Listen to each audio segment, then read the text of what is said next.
Good afternoon, it's Tuesday, September 11th, 2007. Today we're going to be talking about basic affirmative debating.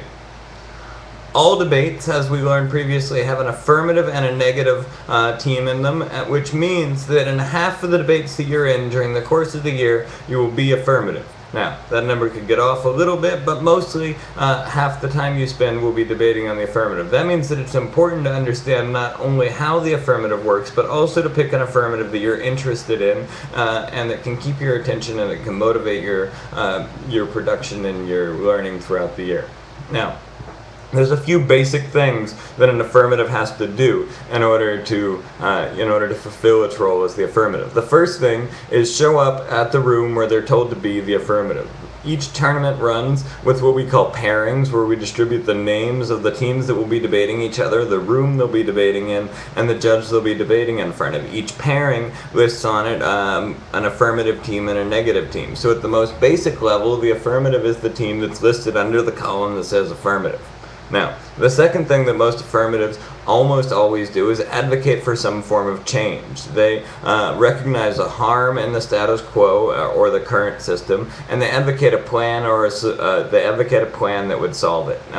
Usually, this falls under the third situation, which is affirm the resolution. Almost all affirmatives go into the round in the room they're supposed to be in, advocating for a change that happens under the resolution that is suggested for the year. There's some teams that might do some things outside of that, and we'll talk about that later, but for the most part, those are three things that almost all affirmatives do in every debate, which are show up in the room where they're supposed to be debating affirmative, advocate a change from the status quo, and usually affirm the resolution. Now, when the affirmative is making this claim for a change from the status quo, there's several tools that they use in order to advance their argument.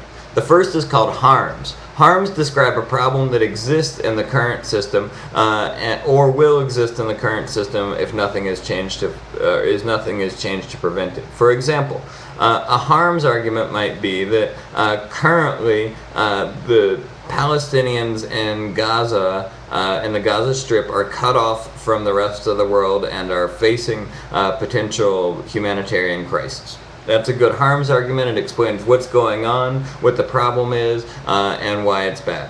Now, another tool that affirmatives use in constructing their case for change is inherency. Inherency explains the barriers that exist that prevent the harm from being solved on its own or in the status quo, which is, again, the current system.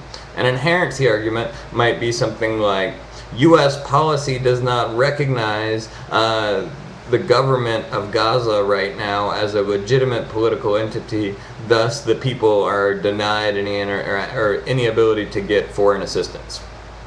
That inherency argument is important because it explains why you're actually advocating for a change and not just advocating for something that the current system is going to take care of on its own. The third kind of argument The third kind of argument is called the plan. The plan is a specific and detailed course of action that the affirmative will defend throughout the course of the debate and is relatively precise. It doesn't have to be as precise as the legislation or the codes that would be it, because that would be too long, but it can capture it pretty well. For example, a plan might be the United States federal government should recognize the Hamas government of Gaza in the West Bank, or separate from the West Bank in Palestine. That's a plan, and it may usually have something like funding and enforcement through normal means. This simply means that the affirmative is not trying to get into who funds it or who enforces it. They're simply just trying to tell you what their policy for change is. The fourth component is an argument that we call solvency. Solvency explains the way in which the plan that you offered addresses the harms that you outlined. So, for example, if the harms that you've outlined are that there's a crisis going on in the Gaza Strip right now that's becoming a humanitarian crisis, and the inherency is that the United States can't address it because they don't recognize that government, and the plan is to recognize that government, the solvency would be the argument that explains that that process works. Right? So the solvency argument may say something like, recognizing the government would open up the ability for the United States to provide foreign assistance to the people of Gaza. Okay, there you have a complete argument for change that's made. Of course, it's more developed in a debate, but there are some basic parts of it. Some other things that you might run into in the affirmative include an advantage. Sometimes an advantage will be used to sort of put those things together and make a whole case for one of the benefits of the change that may not directly be related to the harm scenario. So, for example, an advantage using the information we had before could say that could be called humanitarian crisis. It could say that right now the United States is on the brink of a humanitarian crisis and they aren't able to fix it in the current system. However, with a plan like the affirmatives, it will be able to be fixed. They could have another one that said something like U.S. and Iran relations. Now, this is not directly tied to the humanitarian crisis you talked about in the harm, but it's probably a good benefit of the plan.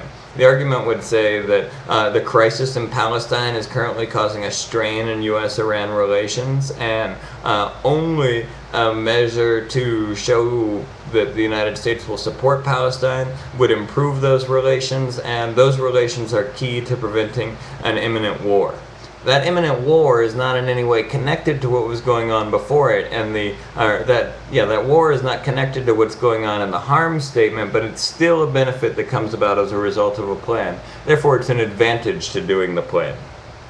Now, when you are on the affirmative, there's 4 speeches that you'll give. If you remember last time, we talked about there being 2 different types of speeches that go on in a debate. A constructive, where you present new arguments, and a rebuttal, where you choose what your best arguments are and answer the best arguments of the other side.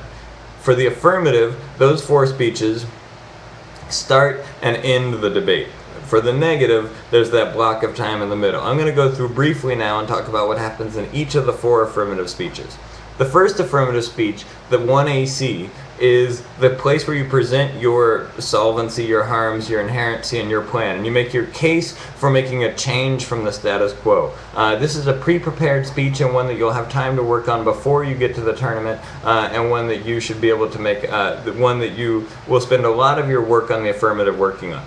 The 2AC, the second affirmative constructive, is an argument where you answer all of the key negative arguments made against you, and in addition to answering the key negative arguments, you extend the parts of the 1AC that are important. In the 2AC, you want it to still be a good idea to do your plan, even though the negative arguments have been made. The third argument, the 1AR, is a speech that's about choices. You have 6 minutes to answer 15 minutes of arguments. This means that you have to choose your best arguments and advance them as strongly as you can in your 1AR. You can't try to answer everything at this point. You have to be willing to concede some and realize what your best arguments are and go for them. The last argument, the 2AR, closes up the debate. It should be passionate and strong, and it should connect all the dots that have been going on through the debate.